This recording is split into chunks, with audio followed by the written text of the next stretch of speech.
Friends, नमस्कार। बच्चों, आपको भी बहुत बहुत नमस्कार।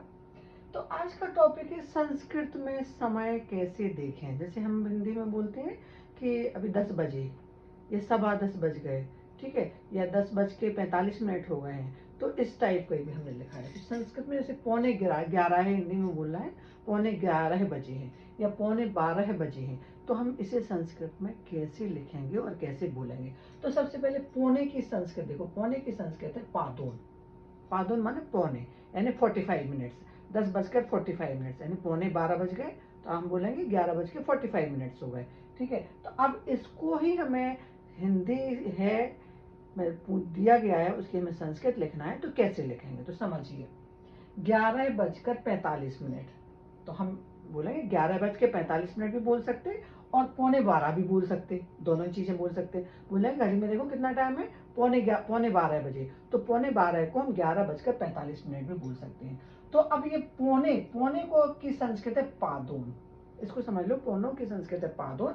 और बाकी जितना बज के है द्वादश वादनम, यानी पौने की संस्कृत हो गई, 45 की संस्कृत हो गई पादोन, और जो बाकी बचा हुआ द्वादश वादन, यानी 11 बजकर। आप ज्यादा डिटेल में मत जाओ, तो सीधे सीधे देखो कि इस हिंदी की संस्कृत कैसे बनेगी। इस समय को हिंदी समय को संस्कृत में बोलना, तो क्या क्या बोलेंगे, तो कभी कभी याद भी करना पड़ता है। तो 11:45 को बोलेंगे, पौने 12 भी बोलेंगे, और संस्कृत में बोलेंगे पादोन द्वादश वादनम। ठीक है, फिर 12:45 को 12:45 भी बोल सकते हो, और अगर पौने 1 भी लिखने को आए, अगर ये दोनों आए, दोनों चीजें आए, तो भी इनकी संस्कृत होगी पादोन एक वादनम। फिर 1:45 को पौने 2 भी बोलेंगे, और 1:45 भी बोल सकते। तो ये भी आए और ये भी आए, तो दोनों की संस्कृत होगी पादोन द्विवादनम। ठीक है, 2:45 को पौने 3 बोलेंगे, तो इसलिए 3 की संस्कृत आएगी इधर। तो पौने की संस्कृत पादोन और त्रिवादनम हो गए। समय की संस्कृत वादनम होता है, और जितना नंबर दिया हुआ है उसकी संस्कृत अगर आपको याद है तो लिख दो, और नहीं याद है तो इस तरह से लर्न भी कर सकते हो। ठीक है, फिर 3:45 को पौने 4 बोलेंगे, यानी ये भी लिखने को आए या ये लिखने को आए, तो इसकी संस्कृत क्या होगी, पादोन चतुर्वादनम।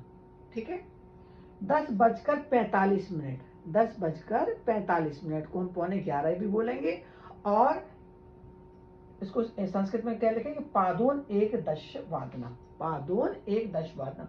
वैसे ही 6, अगर आपको लगेगा 6 बजे का आएगा कि 5:45 यानी पौने 6, तो षट वादनम हो जाएगा, पादोन षट वादनम। ठीक है, सप्त को 7, अष्ट की संस्कृत अष्ट, 8 की संस्कृत अष्ट, और 9 की संस्कृत 9। तो मतलब क्या हो जाएगा, जैसे इधर द्वादश वादनम जो समय है 12, 1, 2, 3, उसकी संस्कृत आपको आना चाहिए, और पौने की संस्कृत पादन हो गई, और वादनम मतलब समय हो गया। तो ये तो बहुत डिटेल है, बट आप इसी तरह से आप लर्न कर लो कि पौने की संस्कृत पादन होती है, और वादनम की संस्कृत समय की संस्कृत वादनम होती है। और बाकी जितने नंबर्स हैं उस नंबर्स की भी अगर आपको संस्कृत आती है तो आप बना के लिख सकते हो, और अगर नहीं आती तो याद करना पड़ेगा। तो याद करना कभी कभी शुरुआत में तो याद करना ही पड़ता है, जब आप बहुत मेच्योर हो जाओ संस्कृत में, तब फिर आप बना के लिख सकते हो। तो आप ये समझिए, शेयर करिए, और आपके अगर काम आए तो इसको यूज करिए। Thank you.